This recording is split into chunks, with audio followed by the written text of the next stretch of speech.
শঙ্কুর বাকি কয়েকটা অঙ্ক করব এবং শর্ট কোশ্চেনটা করব, ঠিক আছে? তাহলে প্রথমেই আমরা যে অঙ্কটা করব তোমরা করো 6 নম্বর অঙ্কটা। 6 দাগের অঙ্কটা অর্পিতা একটু পড়ো তো। অর্পিতা 6 দাগের অঙ্কটা একটু পড়ো। লম্ব বৃত্তাকার শঙ্কুর আকৃতির একটি তাঁবু তৈরি করতে ৭৭ বর্গমিটার তিরপল লেগেছে। তাঁবুটির তির্যক উচ্চতা যদি 60 মিটার হয়, তবে তাঁবুটির ভূমিতলের ক্ষেত্রফল হিসেব করে লিখি। গুড। তাহলে আমাদের একটা তাঁবু তৈরি করতে কত বর্গমিটার ত্রিপল লেগেছে? ৭৭ বর্গমিটার ত্রিপল লেগেছে। এদিকে তাকাও। এবার এদিকটা তোমরা দেখো, এটা হচ্ছে একটা তাঁবু। তাঁবুটা ত্রিপল মানে চারিপাশটা একটা ত্রিপল কিভাবে টানায় তোমরা দেখেছো? এরকম একটা ত্রিপল, তার মাঝখানে একটা বাঁশ দিয়ে উঁচু করে রাখে, চারিদিক থেকে তাই না? এইটা এরকম একটা বাঁশ দেয় মাঝখানে। তাহলে এরকম ত্রিপল লাগানো, ত্রিপলের এই মাঝখানে যে জায়গাটা পাই সেই জায়গায় ওরা ঘুমায়। এবং এটা কারা করে? যারা আমাদের রাস্তা সারাই করে, যারা আমাদের ড্রেন পরিষ্কার করে, বাইরের লোক ঠিক। এবার যারা মেলায় আসে তারা এইভাবে তাঁবুটা নিয়ে থাকে। এবার আমাদের এই তির্যক উচ্চতা দেওয়া আছে 7 মিটার। আর দেখো এই তাঁবুটার ক্ষেত্রফল দেওয়া আছে কত? 77 বর্গমিটার। 77 বর্গমিটার হচ্ছে ত্রিপল লেগেছে। তার মানে ত্রিপল মানে কি? এটা পার্শ্বতলের ক্ষেত্রফল। কারণ নিচে মাটিতে তো ত্রিপল লাগে না, বোঝা গেল তো? তাহলে পার্শ্বতলের ক্ষেত্রফলটা লেগেছে আমার 77 বর্গমিটার। তাহলে পার্শ্বতলের ক্ষেত্রফলটা কি পেয়ে যাবো তো? আর আমরা ধরে নিচ্ছি ভূমি ব্যাসার্ধ r মিটার, আর উচ্চতা ধরে নিচ্ছি আমরা h মিটার, ঠিক আছে? তাহলে লেখো ধরি ভূমির ব্যাসার্ধ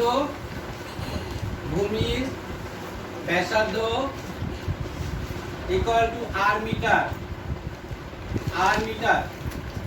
এবং উচ্চতা। শুধু উচ্চতা বলতে কিন্তু আমরা লম্ব উচ্চতাকে বুঝি।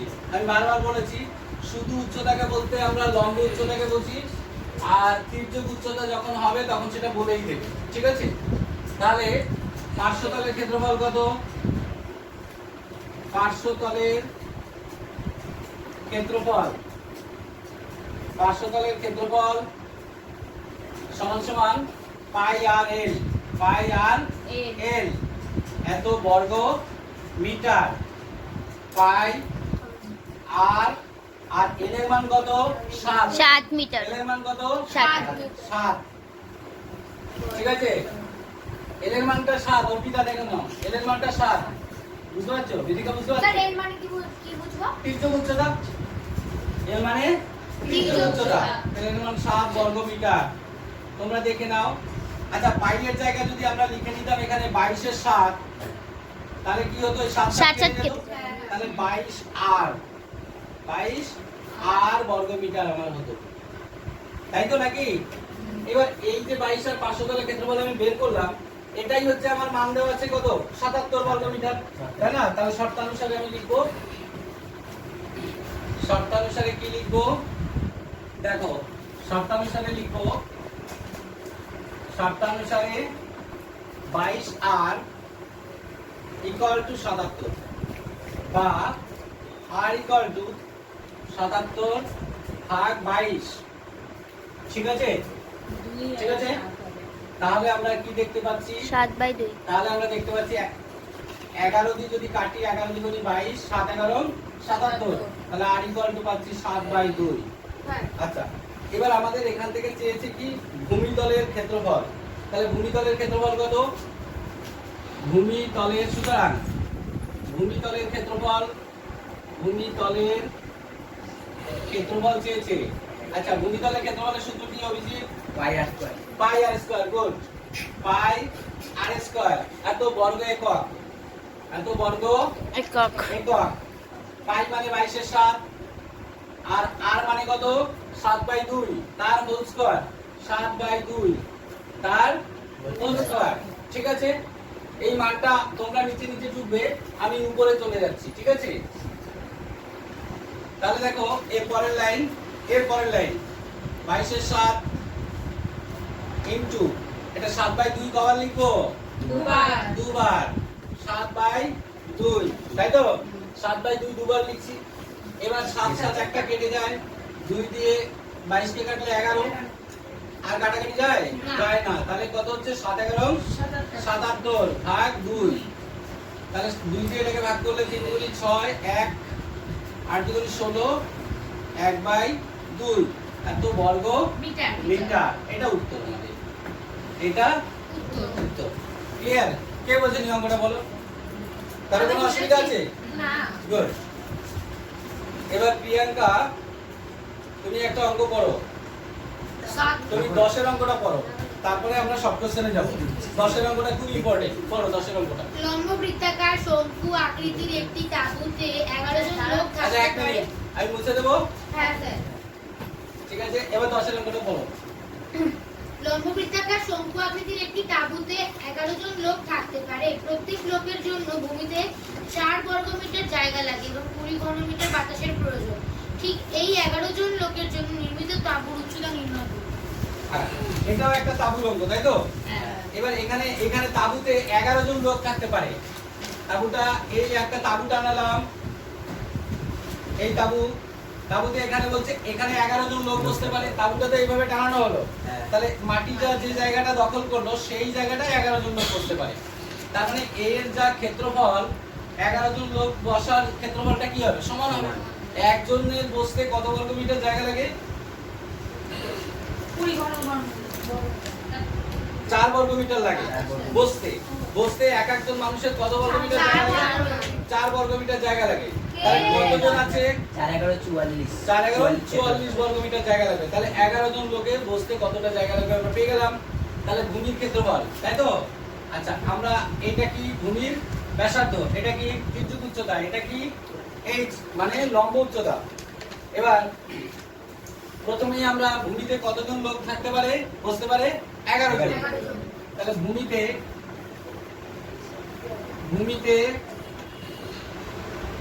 11 জন লোক বসতে পারে। ঠিক আছে, প্রতিজনের জন্য জায়গা লাগে কত? প্রতিজনের বসতে জায়গা লাগে, বসতে জায়গা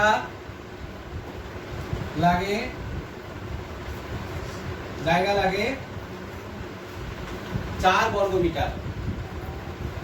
4 বর্গ মিটার। তাহলে 11 জনের জন্য কত জায়গা লাগে? তাহলে 11 জনের বসতে কত জায়গা লাগবে? 11 জনের বসতে জায়গা লাগবে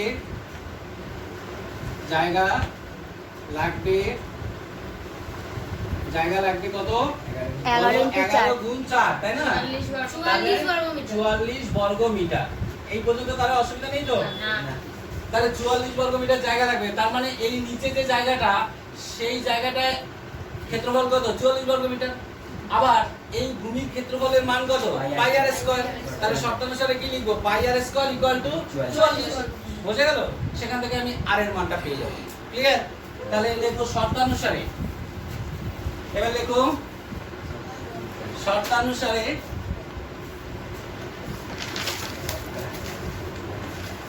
শর্তানুসারে হচ্ছে পাই আর স্কয়ার মানে ভূমির ক্ষেত্রফল, তার সাথে সমান দেখাবো কত?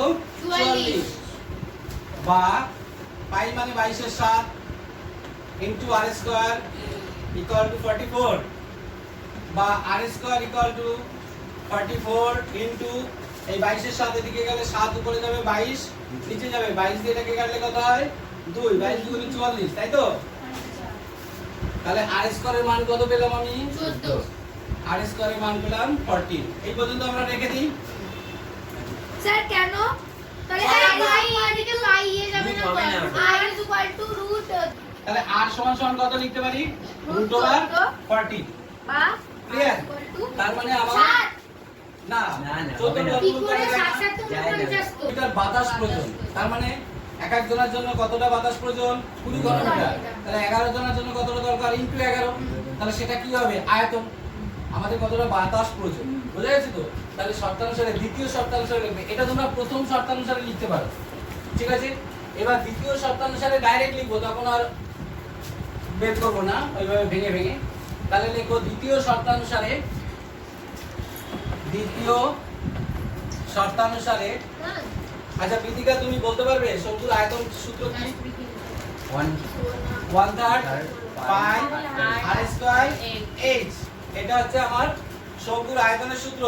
তাহলে আয়তন মানে তো এই পুরো জায়গাটা, তাই না? তাহলে 11 জন লোক প্রতিজনের জন্য কতটুকু বাতাস লাগে? 20 ঘনমিটার। তাহলে ইনটু 20। তাহলে এইটা হচ্ছে টোটাল আয়তন। আবার পুরো আয়তনের সূত্র এটা। তাহলে শঙ্কুর আয়তনের সূত্র এটা। তার সাথে এই আয়তন কি দেখাবো আমরা? সমান দেখাবো। বোঝা গেছে?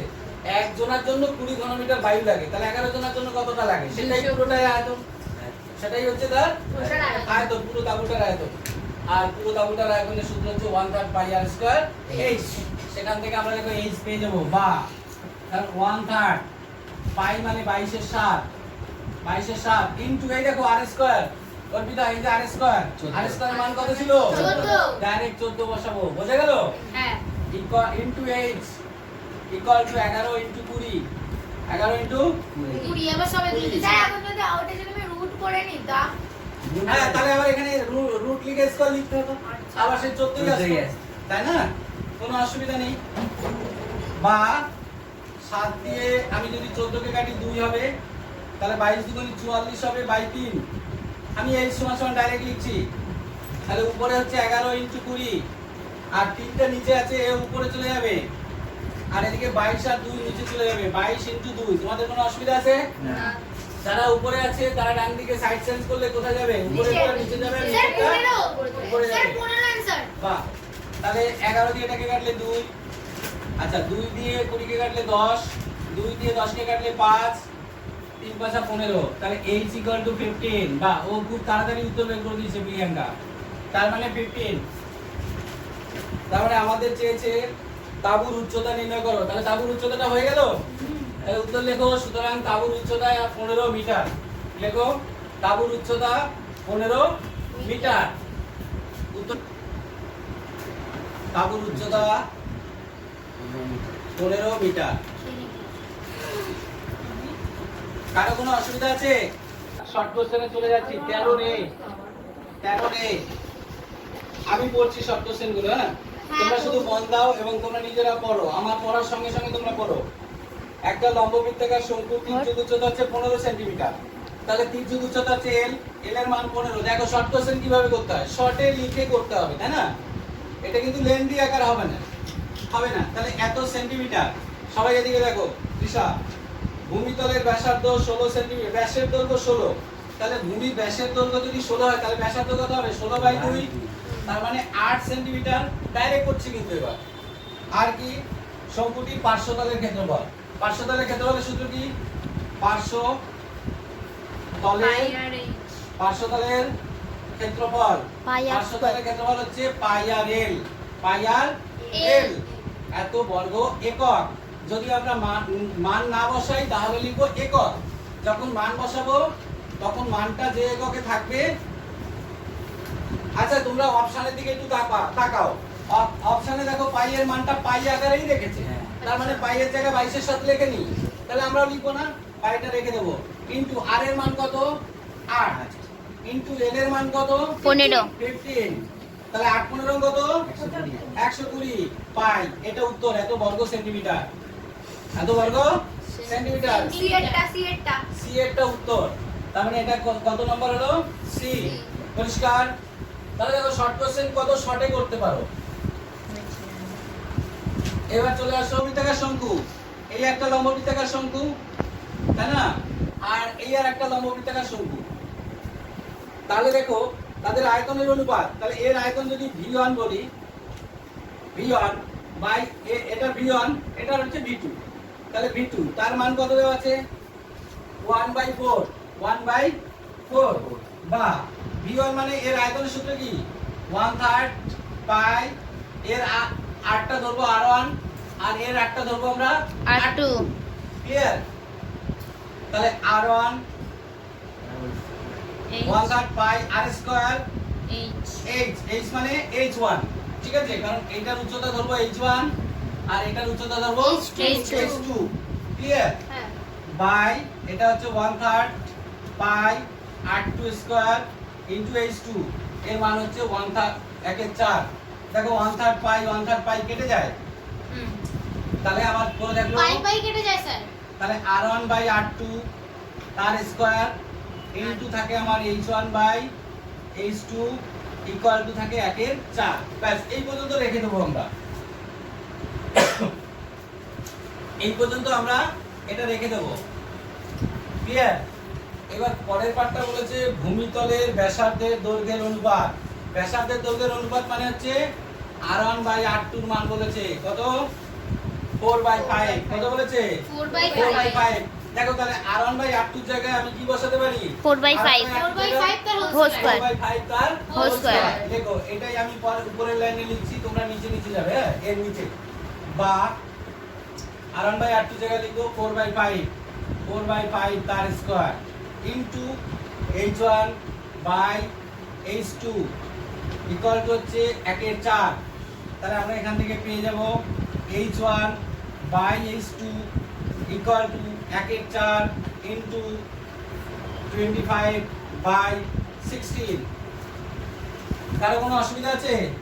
কারণ এটার স্কয়ার করলে 4 এর স্কয়ার 16, 5 এর স্কয়ার 25, ওটা ওদিকে গেলে উল্টে যাবে।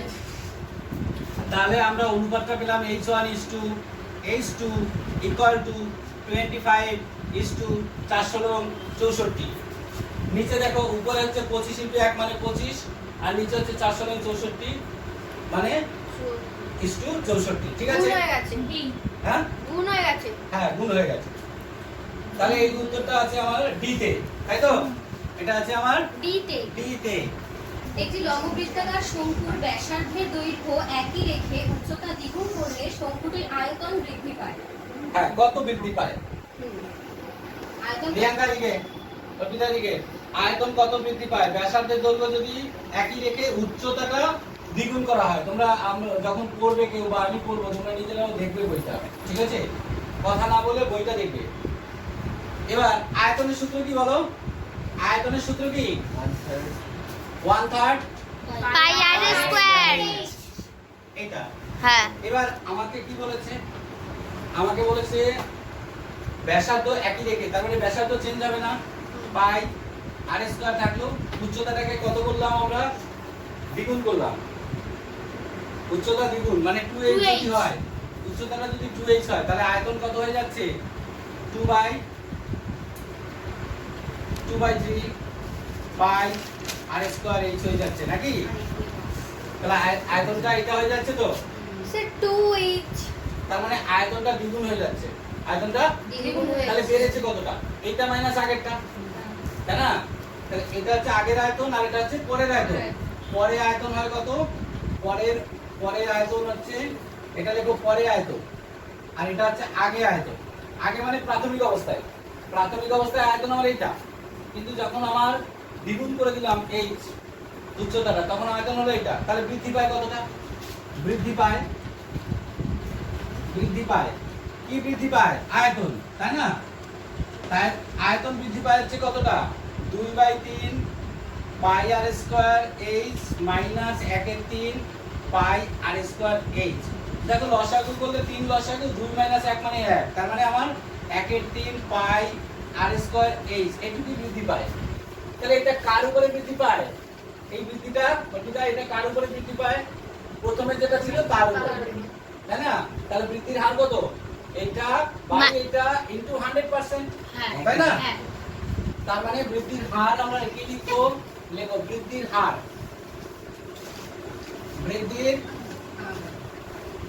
বৃদ্ধির হার সমান সমান 1/3 পাই আর স্কয়ার h, আর যার উপরে বাড়ে সেটাও আমার 1/3 পাই আর স্কয়ার h ইনটু 100%। এটা পুরোটা কেটে যায়, তাহলে কত উত্তর? 100%। 100% আমার বৃদ্ধি পাচ্ছে, তার মানে এ একটা উত্তর। কতটা? এ এ হবে আয়তন হবে কত? 1/3 পাই আর স্কয়ার, মানে আর কত হবে? দ্বিগুণ হবে, তাই না? তাহলে আর এর জায়গায় কি লিখবো আমরা? 2r তার হোল স্কয়ার। আর উচ্চতাটাও কত হবে? 2h। কারণ দেখো আমরা ব্যাসার্ধটাও দ্বিগুণ করলাম আর উচ্চতাটাও দ্বিগুণ করলাম। আমাদের প্রশ্ন ছিল যদি ব্যাসার্ধও দ্বিগুণ করা হয়, উচ্চতাও দ্বিগুণ করা হয়, তাহলে পূর্বের আয়তনের কত গুণ হবে এটা? তাহলে দেখো কত সোজা অঙ্ক, দেখো 1/3 পাই ইনটু এটা হচ্ছে কত 4r² ইনটু এটা 2h। তাহলে আমরা 1/3 পাই r² h এটাকে এক জায়গায় লিখবো, কারণ 1/3 পাই r² টা এক জায়গায় লিখবো আমরা, ঠিক আছে? এক জায়গায় লিখবো আমরা। আর এটা কত 4 দুগুণী 8, 4 দুগুণী কত 8। তার মানে দেখো মানে স্যার 4 আর 2টাকে গুণ করে দেবো। 4 আর 2টাকে গুণ করে দেবো, ঠিক আছে? তাহলে 8টা আমরা সাইডে রাখলাম। তার মানে দেখো এটাই তো আমাদের প্রাথমিক আয়তন। হ্যাঁ তাহলে প্রাথমিক আয়তন কত? একটা শঙ্কুর আয়তনের সূত্র কি? পাই r² h 1/2 পাই r² h। তাহলে এটাই আমাদের প্রাথমিক আয়তন। তার কত গুণ হবে? 8 গুণ হবে। যদি আমরা ব্যাসার্ধ দ্বিগুণ করি, উচ্চতাটা ও, বেরিয়ে গেল উত্তর। হ্যাঁ, এটাই উত্তর 8 গুণ, ঠিক আছে? সুতরাং 8 গুণ কোথায় আছে? 8 গুণটা ডি, তাই তো? ডিতে পাঁচেরটা, একটি লম্ববৃত্তাকার শঙ্কুর ব্যাসার্ধের দৈর্ঘ্য r/2 এবং তির্যক উচ্চতা 2l একক হলে সমগ্র তলের ক্ষেত্রফল কত? তাই না? তাহলে দেখো সমগ্র তলের ক্ষেত্রফলের সূত্র কি? সমগ্র তলের ক্ষেত্রফল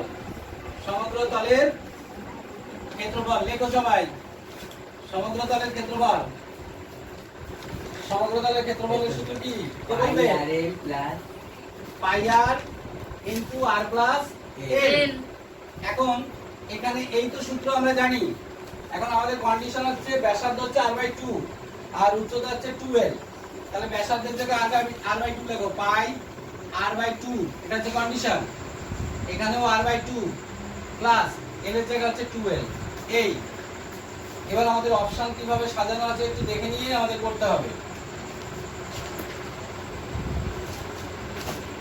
পাইয়ার আছে, দেখো অপশনগুলোর দিকে সবাই একটু তাকাও। সবাই দেখো অপশনগুলোতে বাঁদিকে ব্র্যাকেটের বাইরে পাইয়ার আছে, 2 পাইয়ারও আছে, কিন্তু r/2টা নেই, বাই 2টা কোথাও নেই। তার মানে এই 2টাকে তাড়াতে হবে। তাহলে এই 2টা তাড়ানোর নিয়ম কি? 2টা ভেতরে গুণ করে দেবো। তার মানে আমি বাইরে পাইয়ার লিখবো, আর ভেতরে যদি 2টা গুণ করি তাহলে r/4 হয়ে যায়। আর এখানে 2 দিয়ে যদি এটাকে গুণ করি তাহলে 2l/2 হয়ে যায়, তাহলে 2 কেটে যায়। তার মানে পাইয়ার। এবার আমরা যদি একটু সাজাই, এলটাকে আগে লিখি আর r/4টাকে পরে লিখি, দেখো বি এর সাথে মিলে যাচ্ছে, ঠিক আছে? এই আজকে যে অঙ্কগুলো করেছি তোমরা সবাই বুঝেছো তো? ঠিক আছে? তোমরা সবাই যদি ভালো লাগে লাইক করবে, কমেন্ট করবে এবং আমার চ্যানেলটাকে সাবস্ক্রাইব করবে, ওকে? আর প্রতিদিন নতুন নতুন চ্যাপ্টার করব এবং সেগুলো তোমাদের জন্যই আমি পোস্ট করে দেবো। অবশ্যই সাবস্ক্রাইব করে দেবে, ঠিক আছে?